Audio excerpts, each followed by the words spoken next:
Please, Professor, now you have the floor as a discussion. Thank you. Thank you very much. Dear Minister, dear colleagues, dear students, I would like first of all to say a word on behalf of Professor Dominique Rousseau, who was supposed to be the discussant in this conference, but unfortunately could not come today and has asked me to tell you how sorry he is. On behalf of myself, however, I'm very grateful for the opportunity to be here and to discuss this topic, which is extremely interesting to me as a constitutional law scholar as well as an Italian citizen. The new Senate could be seen as a way to go back to his first version planned by the Constituent Assembly. In the Constituent's idea, the bicameralism would have been less perfect than it has been until now. In the Constituent Assembly, the champions of unicameralism obtain universal suffrage and the direct election of both houses. The notion of a Senate as the place where the new regions would be represented was set aside.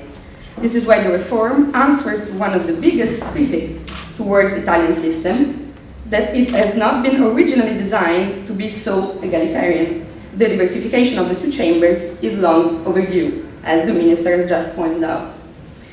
Amongst the great many questions that would be raised about the constitutional reform in Italy, and in particular about the reform of the Senate, which I'm concentrating on now, I would like to concentrate on three possible questions. The comparative question, the European question, which goes back to what Professor Torricelli was saying, so I will be very brief about this one, and the representative question. Do not hesitate to stop me if I'm too long, I tend to be, so sometimes. So comparative analysis shows a huge diversity in the partners of parliament across the system. More or less 70 states in the world have bicameralism in their constitution, and 17 of them are European. Italian bicameralism is, in a comparative perspective, a unicum. Not only the examples of perfect bicameralism are very rare, but Italy has not even been a real perfect bicameralism, since some differences in the electoral law for the two chambers were introduced. Since the entry into force of the electoral law of 2005, the Senate could be at least partially conceived as a moderation chamber. As a result, the leading coalition is weaker in the Senate than in the Chamber of Deputies, where the majority bonus is awarded at the national level. Therefore, the Senate may serve as a guardrail, a garde-fou, against the tyranny of the majority, as in the national majority. But Italy is not the only exception. If we look closely, most of the states have many differences in the way they interpret their own bicameralism. Especially in the European context, one could be surprised about the variety of the bicameral models. So, when the decision to reform the bicameralism in Italy has been taken, there were many possibilities of other states' examples that could have been taken. And my first question will be about some of those models. It is first possible to ask if the German model could have been followed more closely in the bill. The version of the bill approved by the Senate in 2014 had actually distanced itself even more from the German model, since the presidents of the regions, who hold the executive and most prominent power within the regions, have been excluded from membership in the Senate. In addition, in the German Federal Council, the Bundesrat, pardon my horrible German, there are only the representatives of the government of the land, and furthermore, all representatives of one land vote in the same way, which ensures the vote of the regions and limits the possibilities of a political divide inside the region itself. The opposite model has not been chosen either, the United States model, where the upper chamber is elected by the people. This model represents the principle of separation of powers also in a vertical sense. In practice, the council model, the German model, appears to be far more successful because of the strict connections it establishes between the local government and the federal decision-making process. The Austrian model is more similar to the one chosen by the Italian constitutional bill, even though it has been strongly criticized for the lack of unity in the expression of the representatives of the Länder and the strong political cleavage that the indirect elections of the member of the upper chamber has created. It is possible so to describe the new Italian Senate as a part of an hybrid model, because the members are elected by and inside the regional councils, but the election has to take into consideration the choices made by the voters during the regional elections. And because, at the same time, the Senate does not represent the whole nation, but only local territories, as it appears in the Article 1 of the bill. Another peculiar aspect, and it will be the second model I will talk about, of the new Italian model is to create one and only one organ of representation for all different levels of local government, regions and municipalities. The only similar example in comparative law could be France. In fact, in France, the Senate is elected, not, as you well know, not directly by the people, but by a college of big electors composed by members of local councils, which includes also municipal councils. But the proportion is reversed when it comes to municipalities, because in France, the representation of the municipal councils is much bigger than any other local government, when in the most recent version of the bill, the number of mayors is only 21 out of 95.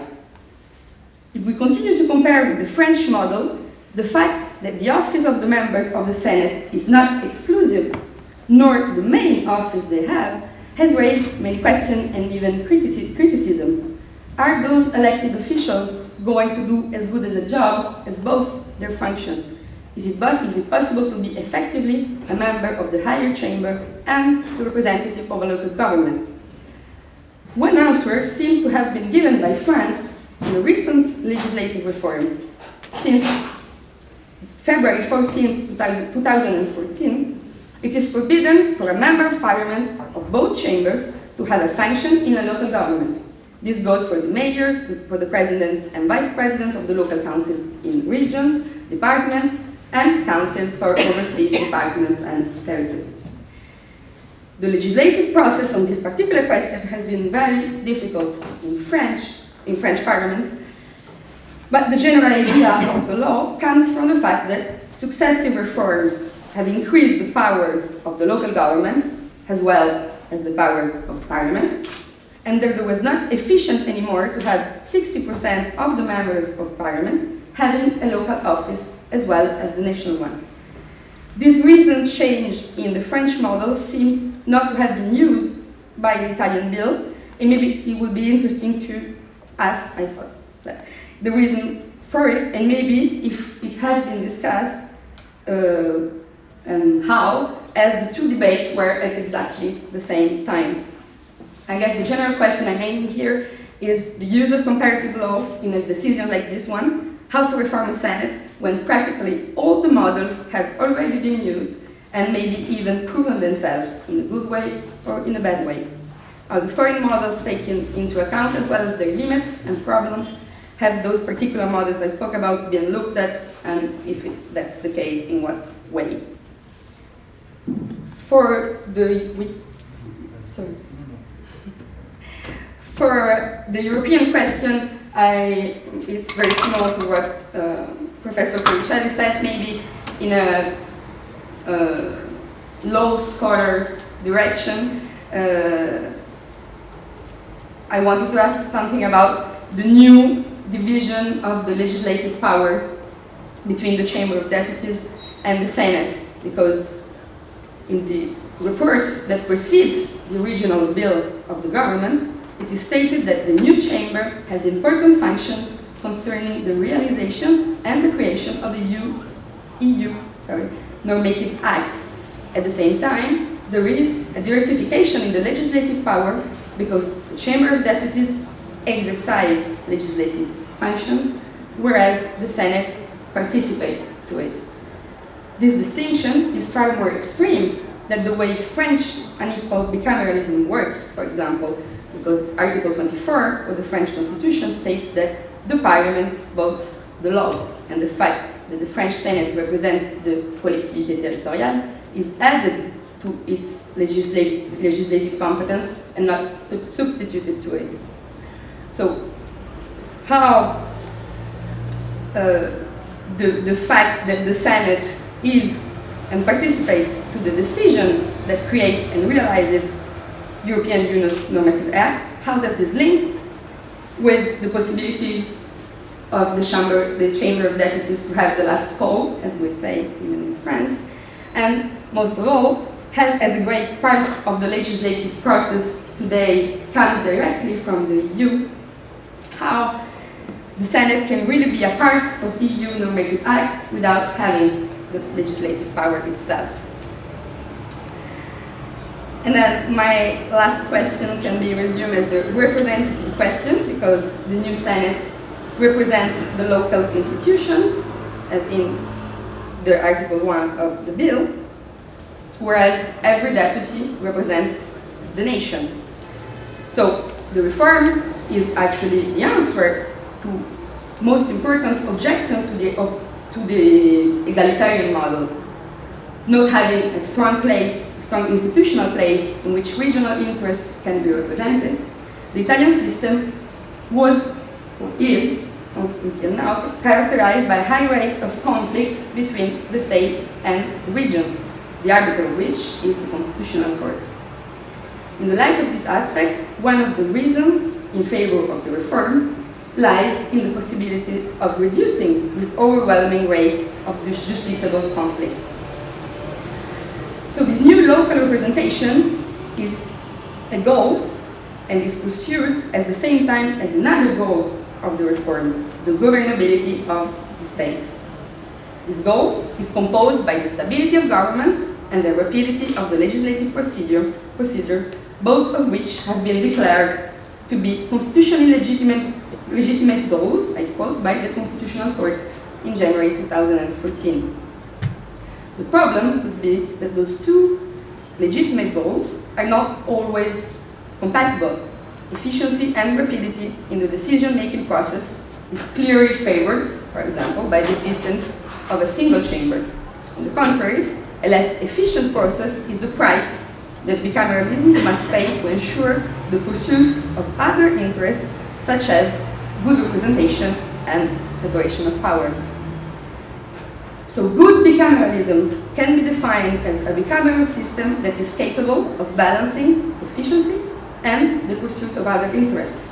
In Italy, those interests are, as explained in the introductory report of the bill presented by the government, the articulation of the multi-level system, the simplification of the institution, a new equilibrium between the unity and the indivisibility of the state and the autonomy of local governments, the fluidity of the relationships between the legislative powers, etc., etc. I didn't quote, I just summarized. There is not a real mention of the separation of power in the interpretation of Montesquieu of a system of checks and balances, and this could mean, as a part of the Italian doctrine, as pointed out, the loss of the role that the Senate has recently exercised as a protection against the tyranny of the majority, without the establishment of other appropriate tools to protect minorities, the democratic system itself could be, therefore, endangered.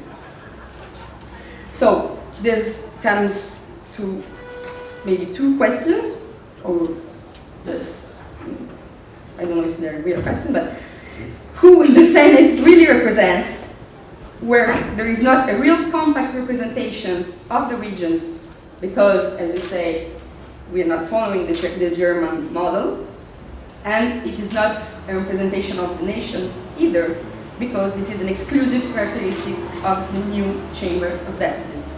And the second one, how efficiency is or will be balanced with other interests of a good bicameralism, and why, if the efficiency of the system is the only interest which is pursued by the reform, not choose directly a unicameral parliament.